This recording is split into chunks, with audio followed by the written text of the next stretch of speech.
plan what we're going to do during the day using interactive sites. Yeah? Yours. And the Jeremy Harmer one is about UFOs, as I recall. Yeah? And these are very simple to run. So I suggest if you're going to do it, try it that way. Yeah? It's not, you know, a methodology to use all of the time, but it's a lovely extra thing to add to our sort of methodological toolkit and to try out from time to time. And I've always believed as teachers that in order to remain even vaguely effective as a teacher, we have to keep doing new things. Even if what we're doing already is good, we've got to keep doing new things and trying new things, otherwise you become a boring old fart. And so web quests. Enough, I think. Yeah. Web quests to refer to on all of these sites. There's quite a lot of discussion going on, so it's quite easy to find other people globally who you can share ideas with online. Quite a lot of stuff going on. Obviously, since anyone interested in technology and teaching is likely to be online, so they're going to be blogging and all the rest of it. But this too is teacher-led, and it's kind of part of a lesson. It's going to be structured into a lesson, and this is it's just steps on the way to what I want to achieve, which is students reading willingly, of their own, for pleasure. Now, because they're already doing a fair amount of reading, I think we should tap into that. So some very simple suggestions. Periodically, maybe even once a week, take it in turns with different students, and one student has the task to give a very short presentation to the rest of the class about their favourite English language website. Just a couple of minutes. If they're very low level, I'd let them do it in the mother tongue, because my objective is reading. I prefer them to do it in English, but if that's going to demotivate them, then I won't. So students getting up, doing short presentations of their favourite websites. And it's quite a revelation for us too, to discover some pretty interesting websites which we wouldn't necessarily find out about ourselves. Yeah? And you will find people who've got interests which you knew nothing about, which as teachers we need to know about. You know, that odd child you discover has a passionate interest in hunting and fishing, for example. And they'll come in and they'll talk about their hunting and fishing website. And when they do this, with their interest and passion, both youngsters and adults in the class will go like that. Yeah? You could call it integrated skills as well, but you couldn't do because everything's going on. They've done the reading, then the speaking, etc. So simply getting them to talk about the websites that they like. Simple as that. Yeah? Zero preparation for a teacher, which is always the best thing. The second, something strange has happened to the layout here. They write reports on them. Now, if you're lucky enough to have a classroom which is yours, you don't have to share with other people, it makes sense to put these reports somewhere visible in the class so other people can see, and so that other classes can see. Little reports on the websites. And again, with teenagers, younger teenagers, a significant part of their report is almost always going to be with pictures, because that's what they like doing, downloading pictures, cutting and pasting. Fine. And in some ways, if they've chosen nice, attractive pictures, that's going to encourage more students to go to that website and have a look at it, which is what I'm trying to do.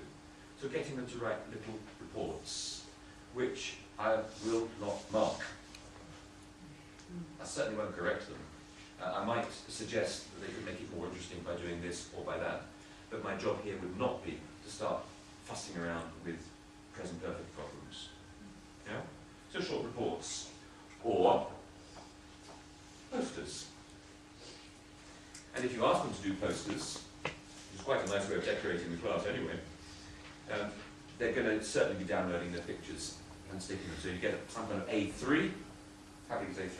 It's double that, isn't it? It's A3, isn't it? It's on that kind of size. Fine. A series of little posters, which, of course, you can take pride in, and suddenly your own personal interest, whatever it may be, is valid and valued by everybody else. So these are kind of aggravating people. Yeah, reports, posters, blogs. And some teachers will have, you know, I don't know how yours work, but you often have an official notice board, somewhere in the classroom. Have a log which people actually add to of the sites that different people in the class have visited. And if you then have boxes to the right of these, other people can check them when they've been there too. Or instead of just checking, they can put smiley upside down or anti-smiley faces, so that we get some kind of vote about which sites are popular and so on. Yeah? So some kind of log system. And again, these logs will be so valuable to you in the next year or with other classes, and valuable to colleagues too. It makes sense to share all of this. What else? I'll just talk for a second about films and music. It's difficult to know what our students are going to be interested in, but we can assume that most students of whatever age are going to be interested in films and music. Yeah? There are a few weirdos who don't like music or movies, but not many. And it may be that your students already know good places to go to find out about films and music, but it does make sense for us to give them some pointers. And the pointers for movies, you may not even know all of these sites yourselves. The best of these is the IMDb site, the Internet Movie Database. Every time I watch a movie now, I go to this site because I want to find, if I like the movie, to find out what's the name of that gorgeous actress who played that role. What else has she, I go to get that kind of information. And I go to find out what other films that director has made, so that I can go to the Mediatek and get it out or download it, or whatever I do. And this is a site that I go to again and again and again. And when I showed this to my children, they saw a lot of text and they were really put off, because it's a very text-heavy site with cast lists and so on. But now I've been pushing them and all right, Dad, we'll look at it. Now they started going there regularly. Yeah? So this is the site for movies. It contains more information than any other. Empire is a glossier site. I think it's a British magazine, it might be an American movie magazine. Much glossier, so it's going to have not just the new films that are coming out, but it will have a few details about what Brad and Angelina are up to, that kind of stuff. So more glossy and therefore more accessible. And yeah, I mean, it's less challenging cognitively. And the third is Rotten Tomatoes. And what I like about Rotten Tomatoes is it's basically a review site, and it's a review site where people get quite nasty about films. We have a thing, certainly in course books, where we have to be upbeat and positive all of the time. You know? We have this pretend world. It's not a world that most teenagers inhabit. They prefer to be negative and critical. And getting them to go to this kind of site and reading reviews which really slag off a movie is great fun. But what's really cool about it is we then start encouraging them to post their own reviews. Web 2.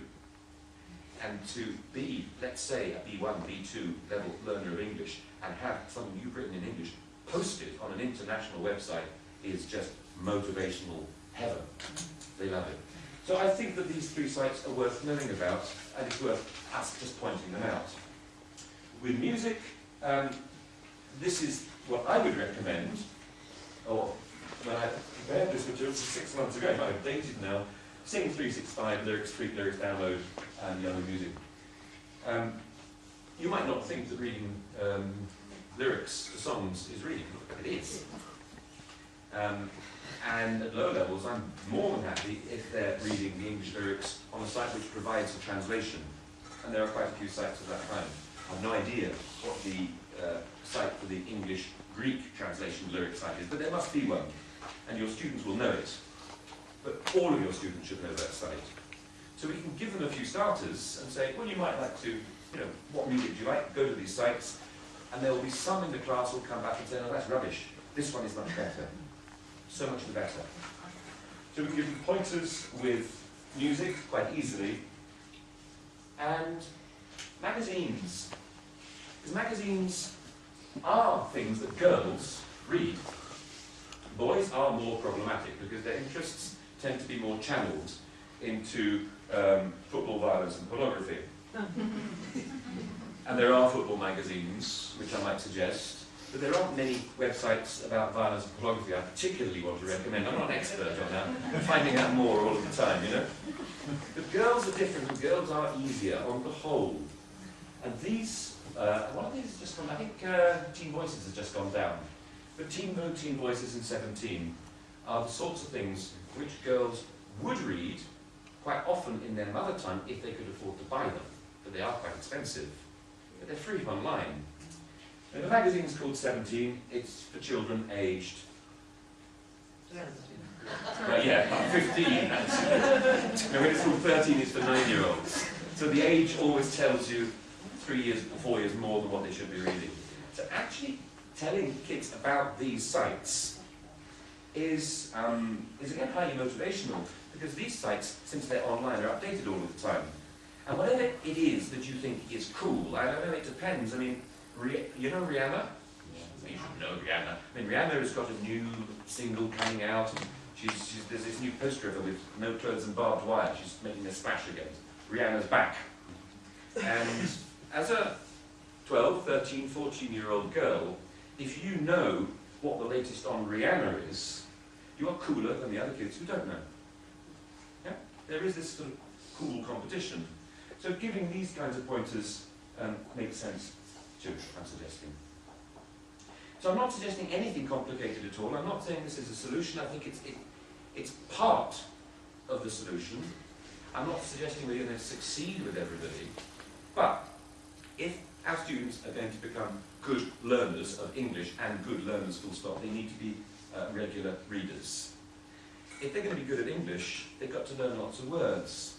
Basically, being good at English is knowing lots of words. Any language is about lexical competence.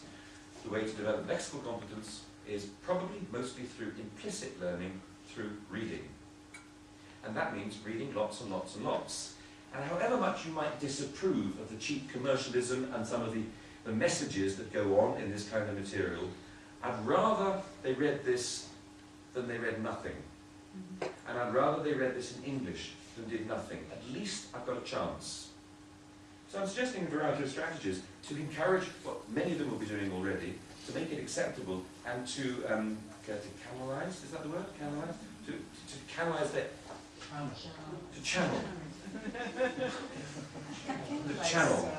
To channel what they're doing already into more constructive ways which we can benefit from. We can begin in the classroom through doing little web research tasks, sometimes structured. We can do things like web quests, but long term we want them just reading. So any little thing we can do is better than nothing. Try it. That's it.